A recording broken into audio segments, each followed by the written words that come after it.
Hi dear students, welcome to UK Edu Plus channel. എല്ലാവർക്കും സ്വാഗതം.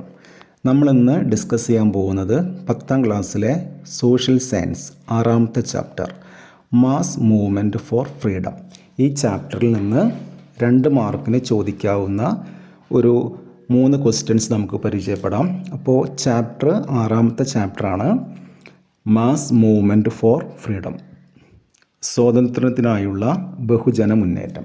2 മാർക്കിൻ്റെ ആദ്യത്തെ question, who were the leaders of the Khilafat movement in India?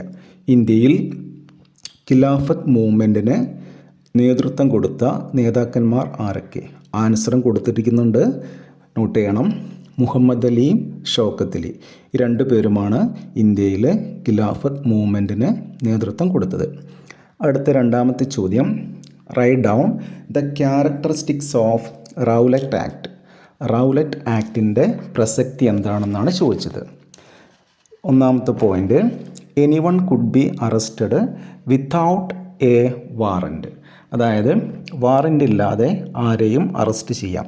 മറ്റൊരു point വേണമെങ്കിൽ നമുക്ക് ആഡ് ചെയ്യാം, അതായത് വിചാരണ കൂടാതെ ആരെയും ജയിലടയ്ക്കാം. ഈ 2 പോയിൻറ്റ്സാണ് റൗലറ്റ് ആക്ടിൻ്റെ പ്രസക്തി.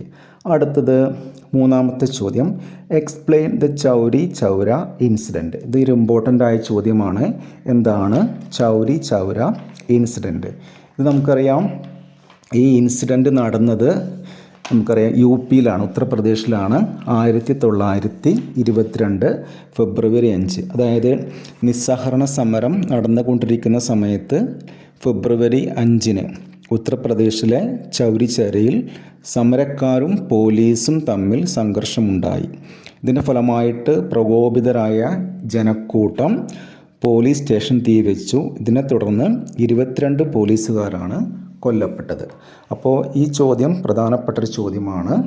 Explain the Chauri Chaura incident. നടന്ന വർഷമൊക്കെ പഠിക്കണം. ഫെബ്രുവരി 5, 1922. ഓക്കെ ആണല്ലോ. അടുത്ത നമുക്കിനി 3 മാർക്കിൻ്റെ ചോദ്യമാണ്. ചോദ്യത്തിലേക്ക് വരാം. Explain the significance of Gandhi Irwin pact. 3 മാർക്കിൻ്റെ question. Explain the significance of Gandhi Irwin pact. Answer കൊടുത്തിരിക്കുന്നു.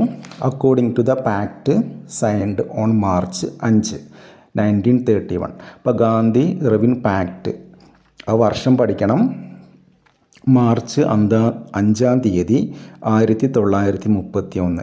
അതിൻ്റെ പ്രസക്തി പറയുന്നുണ്ട്.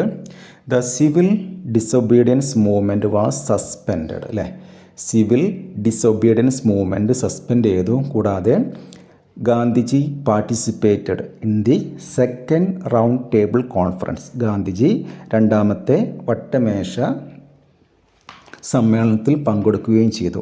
ഈ 2 പോയിൻറ്റ്സ് വെരി ഇമ്പോർട്ടൻ്റ് ആണ്.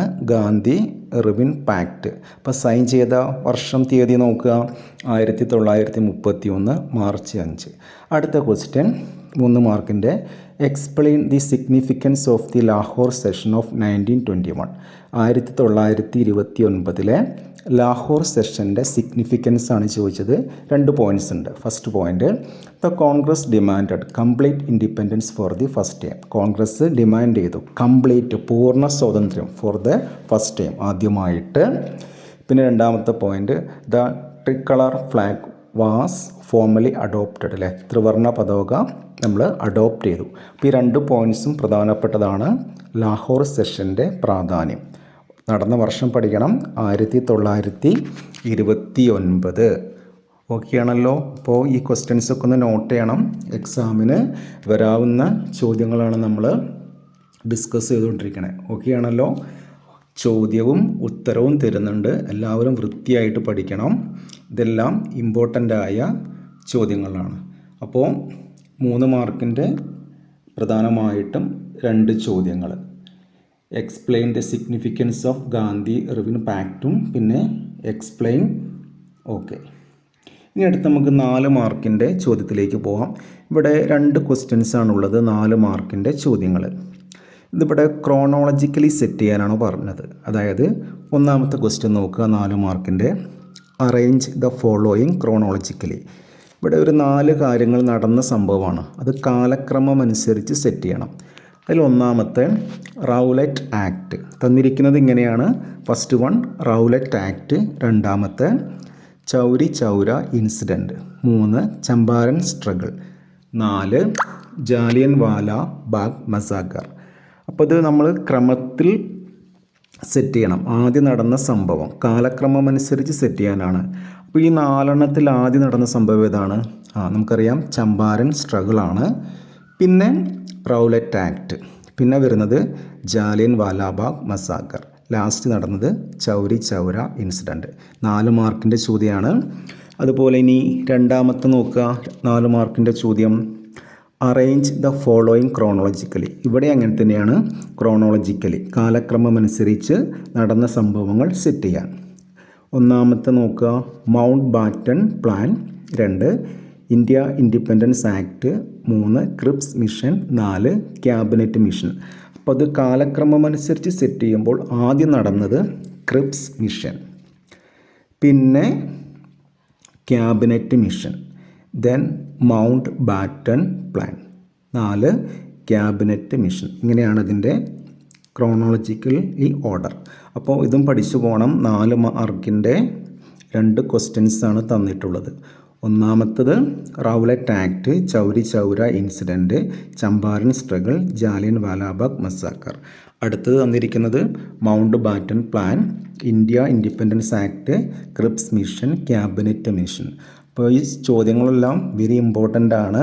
ഇതെല്ലാം പരീക്ഷയ്ക്ക് പോകുമ്പോൾ നിങ്ങൾ പഠിച്ചു പോവേണ്ടതാണ്. കാരണം ഓരോ മാർക്കും വിലപ്പെട്ടതാണ്. അപ്പോൾ ഈ ചാപ്റ്റർ പ്രധാനപ്പെട്ടൊരു ചാപ്റ്ററാണ്. ഒരുപാട് ക്വസ്റ്റ്യൻസ് നമുക്ക് പ്രതീക്ഷിക്കാം.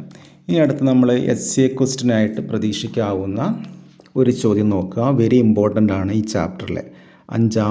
അതായത് 5 മാർക്കിന് വരാവുന്ന ഒരു question. Explain the importance of the quit India movement. Quit India മൂവ്മെൻറ്റിൻ്റെ ഇമ്പോർട്ടൻസ്, പ്രാധാന്യത്തെക്കുറിച്ചാണ് ഇവിടെ പറയേണ്ടത്, എക്സ്പ്ലെയിൻ ചെയ്യേണ്ടത്. Explain the importance of the quit India movement. ഇവിടെ ഞാൻ പോയിൻറ്റ്സ് ആയിട്ട് കൊടുത്തിട്ടുണ്ട്, അത് നിങ്ങൾ ജസ്റ്റ് പഠിച്ചു പോകണം. ഒന്നാമത്തെ point students, youth, workers and women all took up the struggle and carried it forward. അപ്പോൾ ഈ ക്വിറ്റ് ഇന്ത്യ മൂവ്മെൻറ്റിൽ സ്റ്റുഡൻസും യൂത്തും വർക്കേഴ്സും സ്ത്രീകളെല്ലാവരും ഒരുമിച്ച് പങ്കെടുക്കുകയും ഇന്ത്യയുടെ സ്വാതന്ത്ര്യത്തിന് വേണ്ടിയിട്ട് പോരാടുകയും ചെയ്തിട്ടുണ്ടായിരുന്നു. First point. Second point post offices, telegram office, railway stations were targeted. ഇനി സമരക്കാർ പ്രധാനമായിട്ടും ലക്ഷ്യം വെച്ചത് എന്തൊക്കെയായിരുന്നു? Post office, telegram office, railway station, ഇതൊക്കെയായിരുന്നു അവർ പ്രധാനമായിട്ടും ടാർഗറ്റ് ചെയ്തത്. ദെൻ ഇതിൻ്റെ ക്വിറ്റ് ഇന്ത്യ മൂവ്മെൻറ്റ് അതിലെ പ്രധാനപ്പെട്ട ലീഡേഴ്സ് ആയിരിക്കാം?